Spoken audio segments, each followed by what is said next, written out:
Hello everyone, आज हम class six की ज्योग्राफी का चैप्टर नंबर 8 देखेंगे, जिसका नाम है India's climate, vegetation and wild life. Bharat के जलवायु, वनस्पति तथा वन्य प्राणी। इस चैप्टर में हम बेसिकली इंडिया के क्लाइमेट जैसे मानसून हो गया, सीजन्स हो गए, फिर वेजिटेशन एंड वाइल्ड लाइफ के बारे में बेसिक चीज़ें देखेंगे। ओके, सबसे पहले हम देखेंगे वेदर और क्लाइमेट में डिफरेंस। अगर मैं इनमें बेसिक डिफरेंस की बात करूँ तो वेदर क्या होता है, ये शॉर्ट टर्म स्टेट है एटमॉस्फेयर का। कहने का क्या मतलब हुआ कि जैसे अभी प्रेजेंट टाइम पे बारिश हो रही है, फिर 1 घंटे बाद में क्या होगा, धूप निकल जाएगी, फिर 1 घंटे बाद में बारिश हो रही है, तो उसको क्या बोलेंगे, उसको शॉर्ट टर्म स्टेट बोलेंगे अपने एटमॉस्फेयर का, और उसको बोलेंगे वेदर। जबकि क्लाइमेट क्या होता है, क्लाइमेट जैसे अपन अपन इंडिया की बात करें तो रेनी सीजन कब आता है, जून से सितंबर के बीच में। अपनी जैसे कोल्ड सीजन कब आता है, दिसंबर से फरवरी के बीच में। अगर मैं बोलूँ कि हॉट सीज़न कब आता है, गर्मियों के दिन कब आते हैं, मार्च से मई के बीच में। तो ये हमको कैसे पता चला, ये हमको पता चला जब हमने वेदर को over a period of time assess किया, उसको एनालाइज किया, तब जाके हमको ये चीज़ें पता चली। तो उसको क्या बोलते हैं, क्लाइमेट। तो ये हो गया इनमें बेसिक डिफरेंस वेदर और क्लाइमेट में। अब हम देखेंगे सीजन्स को।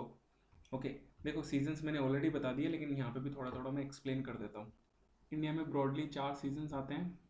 कौन कौन से, कोल्ड वेदर सीजन कब आता है, ये दिसंबर से फरवरी के बीच में है।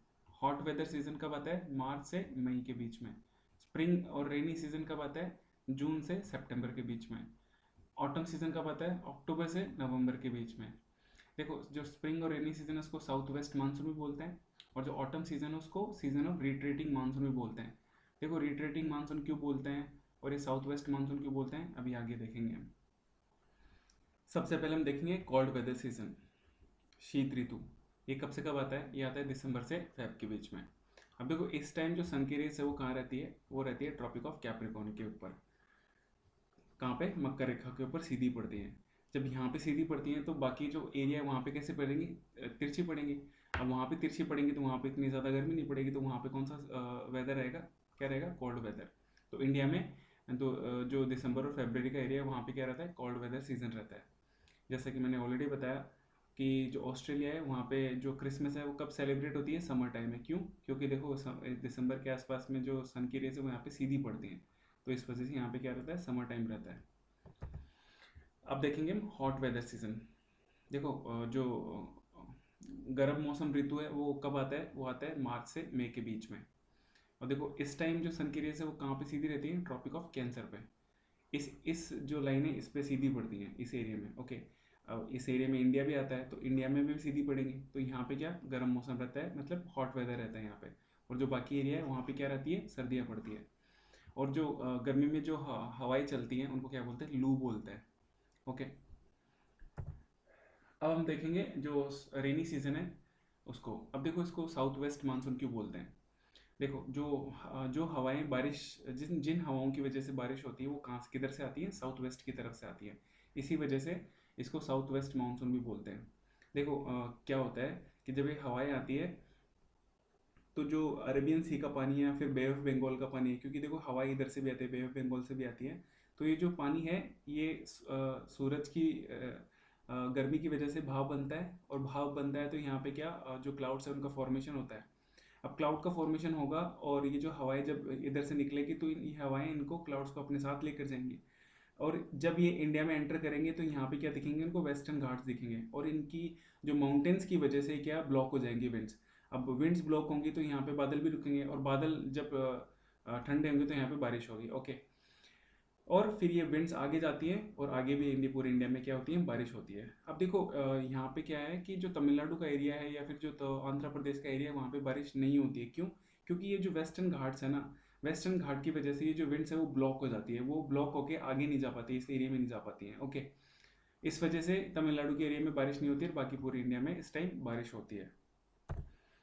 अब हम देखते हैं ऑटम सीजन, जिसको बोलते हैं सीजन ऑफ रिट्रेटिंग मानसून। अब देखो, इसको रिट्रेटिंग क्यों बोलते हैं, इसको बोलते हैं लौटता हुआ मानसून। देखो, जो साउथ वेस्ट मानसून की जो विंड्स गई पूरी इंडिया के अंदर, वो जो अक्टूबर नवंबर का टाइम होता है, उस टाइम जब सितंबर, हाफ सितंबर अक्टूबर नवंबर का टाइम होता है, उस टाइम क्या होता है, वो विंड क्या आती है, नॉर्थ इंडिया से वापस आती है, मतलब वापस लौटती है।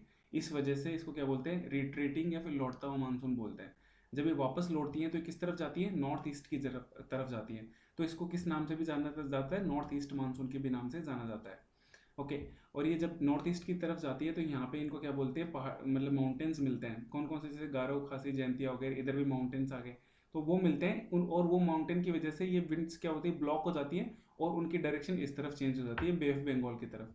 जब ये बे ऑफ बंगाल से निकलती है तो यहाँ पे मॉइस्चर कैरी करती है, मतलब जो भाप से बने बादल है उनको साथ में लेकर आती है। और जब साथ में लेकर आती है तो इधर बारिश होती है, कब, कहाँ पे, तमिलनाडु के एरिया में, थोड़ा सा आंध्रा का जो एरिया है वहाँ पे क्या होती है, बारिश होती है। तो जो अक्टूबर नवंबर का टाइम है उस टाइम तमिलनाडु में बारिश होती है, किस वजह से, रिट्रीटिंग मानसून की वजह से। ओके, तो ये सारी चीज़ें, बेसिक चीज़ें दे रखी थी इस चैप्टर में। अब हम पढ़ेंगे इंडियन क्लाइमेट के बारे में। देखो, इंडियन क्लाइमेट को मॉनसून टाइप डिस्क्राइब किया गया, क्यों, क्योंकि इंडिया के अंदर जो बारिश होती है वो किसकी वजह से होती है, मानसून विंड्स की वजह से होती है, जो मैंने ऑलरेडी बता दिया कि किस तरह से बारिश होती है। ओके, और ये जो मॉनसून वर्ड है ये कहाँ से आया है, एक अरेबिक वर्ड है मौसम, जिसका मतलब है सीजन्स, वहाँ से इस वर्ड को लिया गया है। अब देखो, जो क्लाइमेट है वो किस किस से अफेक्टेड होता है, इसकी लोकेशन से, मतलब इंडिया की लोकेशन का है, ट्रॉपिकल एरिया में है, तो इस वजह से लोकेशन से अफेक्ट होता है। एल्टीट्यूड, मतलब कितनी एल्टीट्यूड पे अपनी कंट्री है। ओके, और जो सी है, समुद्र है, उससे कितनी डिस्टेंस है, क्योंकि समुद्र से ही तो जो मॉइस्चर कैरी होगा, तो इन सब चीज़ों से क्या होता है, क्लाइमेट अफेक्ट होता है। ओके, और अपना जो इंडिया है वो इतना डाइवर्स है कि जो जैसलमेर और बीकानेर है वो क्या होते हैं, वो इंडिया के डेजर्ट है, और उसमें इतनी गर्मी है। और जबकि देखो, द्रास और कारगिल जो लद्दाख के अंदर है, वहाँ पे इतनी ठंड पड़ती है। जैसे मुंबई और कोलकाता हुआ, वो क्या, उनका जो क्लाइमेट है वो मॉडरेट क्लाइमेट है, वहाँ पे उमस रहती है, फिर ज़्यादा ना गर्मी पड़ती है ना सर्दी पड़ती है। जबकि जो मौसम राम जो मेघालय के अंदर है, उसमें वर्ल्ड की सबसे ज़्यादा बारिश होती है। ओके, और जबकि जैसलमेर का एरिया है, वहाँ पे दिन में ज़रूरी नहीं है कि एक साल में भी एक बार बारिश हो। तो इस तरह से अपने इंडियन जो क्लाइमेट है वो बहुत ही डाइवर्स है। आप देखते हैं नेचुरल वेजिटेशन को, प्राकृतिक वनस्पतियों को। देखो, इनकी डेफिनेशन मतलब ये होती क्या है, कि जो घास है, झाड़ियाँ हैं और जो पेड़ हैं, वो बिना किसी ह्यूमन के हेल्प से या फिर उनके इंटरफेरेंस से अपने आप उग जाते हैं, उनको बोलते हैं नेचुरल वेजिटेशन। ओके, अब देखो, ये इसमें एसएससी से के पॉइंट ऑफ व्यू से कुछ खास है नहीं इस चैप्टर में। जो इंपॉर्टेंट चीज़ें थी वो मैंने बता दी। यहाँ पे आप देखो, नेशनल एनिमल के बारे में बता रखा है, नेशनल बर्ड के बारे में बता रखा है, तो ये इतना इंपॉर्टेंट नहीं है। Okay, thank you.